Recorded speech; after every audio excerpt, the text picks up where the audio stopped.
di Sanggar Tuah Kayong ini sebagai bendahara, juga sebagai pelatih. Sanggar Tuah Kayong kami dirikan resminya pada tahun 2015. 2 tahun sebelum itu kita udah ada tapi belum legal. Kita legalkan pada bulan Februari 2015.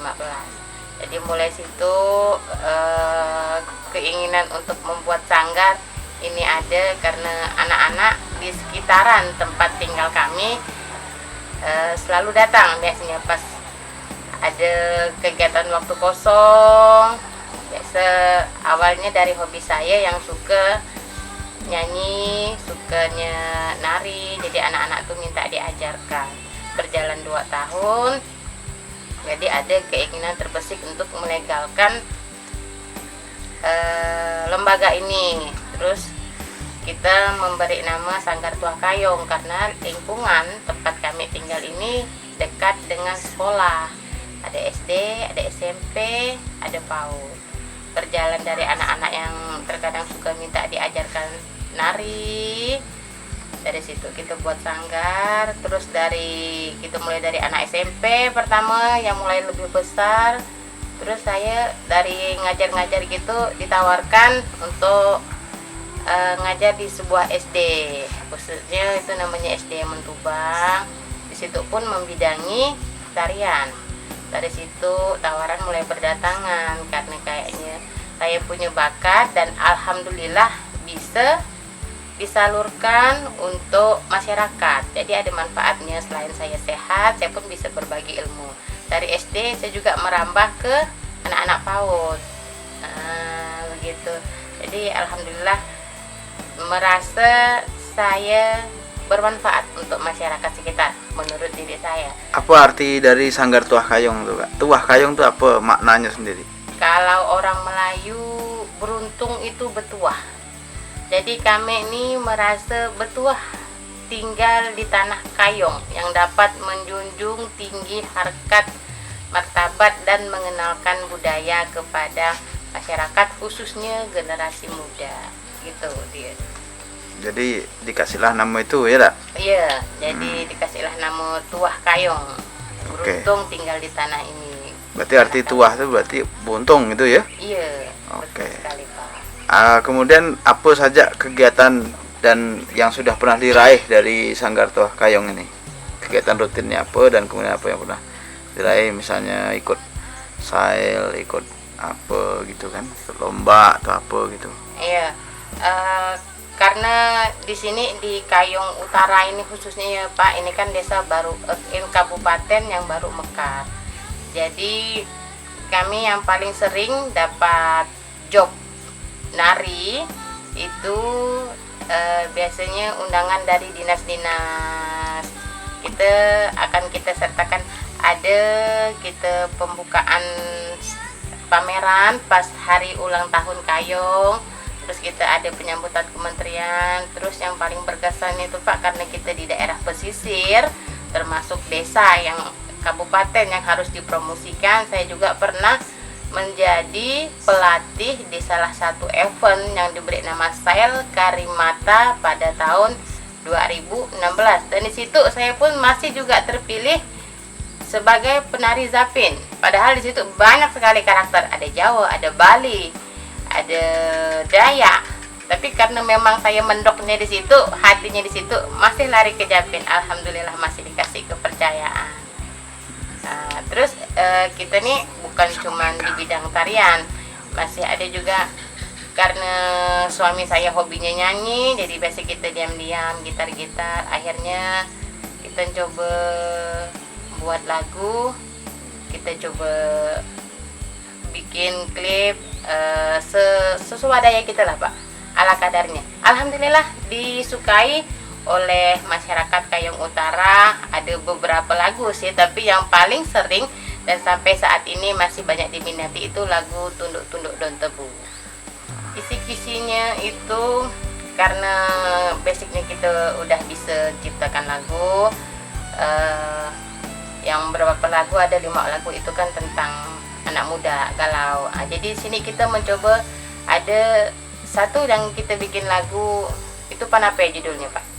Itu udah jadi gitar oblong sih Pak, tapi belum ada klipnya.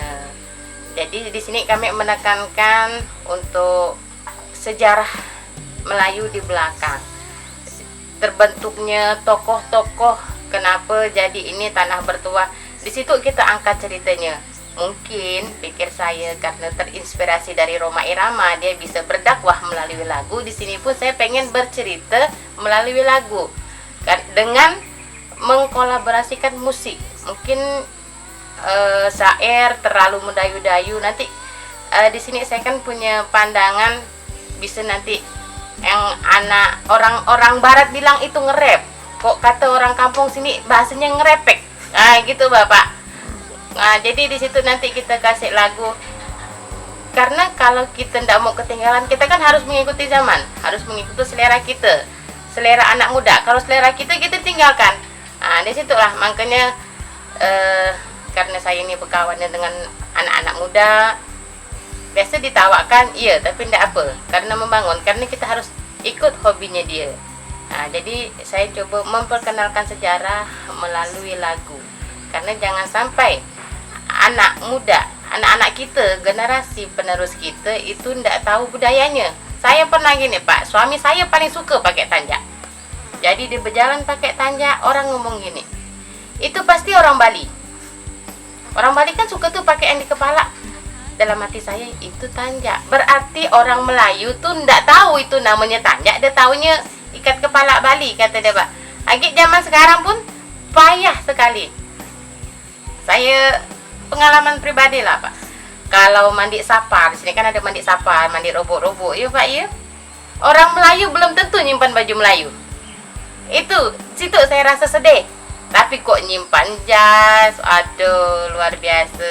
Nyimpan topi oblong, nyimpan baju singlet itu ada. Dia bisa nyimpan skateboard anak muda, tapi tidak bisa nyimpan baju Melayu. Di situ rasa sedih jadinya. Anak-anak muda kok disuruh pakai baju kurung, bekalot pergi cari pinjaman. Disitulah kita pengen memperkenalkan Melayu itu indah. Perkenalkan budaya kita, silahkan kenal budaya lain, tapi kenali dulu budaya kita, karena budaya adalah ciri khas suatu bangsa. Kalau kita bisa membawanya secara baik, ramah, sopan, 3S kita terapkan, insya Allah saya yakin Melayu pasti dikenal di dunia. Lagunya berarti nanti rencana mau kolaborasi nih ya? Iya. Kolaborasi antara dengan genre anak muda sama tadi ya tradisional. Iya. Supaya lebih mudah diterima ya. Iya, biar anak muda itu bisa menerima lagu yang kami ciptakan. Jadi dia baru dengar, dia mungkin anak-anak muda saya perhatikan dia tuh tidak terdengar bahasa dengan syairnya. Dia dengarkan dulu Pak musiknya. Tahu tak kita apa nape itu siapa? Gitu. Itu pendekar dari Sukadana. Suka. Jadi karena hobi, jadi kok udah tiap hari didengarkan. Jadi pikir dia tuh tidak menyanyi Pak, tapi secara tidak langsung kita udah mengenalkan budaya ke anak itu, begitu. Oke. Kemudian ada buat buku juga ya dalam program itu ya. Jadi buku itu kan diambil juga dari latar sejarah, kearifan lokal dan budaya. Mungkin bisa diterangkan? Betul sekali Pak. Jadi tiap satu album itu akan kita sertakan di mana kita mendapatkan catatan sejarah, cagar budaya, kita sertakan dengan foto di lingkungan Kayong Utara. Ini nanti sananya berbahasa kita ngambil di Matan. Di situ ada kuburan Pangeran Bunga yang memang tiap kali orang berziarah itu akan selalu bau harum. Tapi jika orang itu berziarah dengan niat yang jahat, itu akan menimbulkan bau anyel. Disitulah kesan mistisnya yang ada. Pak, bulu saya merinding. Berarti itu kan memang benar.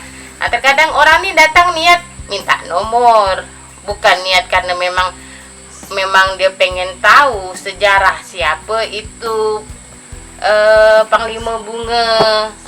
Begitu Bapak. Jadi kita ambilkan salah satu, terus ini wafatnya, walaupun kita tidak tahu tanggalnya, tapi di situ kita masih memang ada peninggalannya, jejak situs cagar budayanya masih sangat kental. Jadi kita akan mempromosikan sekaligus mempromosikan tempat-tempat wisata religi, tempat wisata yang patut untuk dikunjungi oleh wisatawan dari domestik atau luar negara.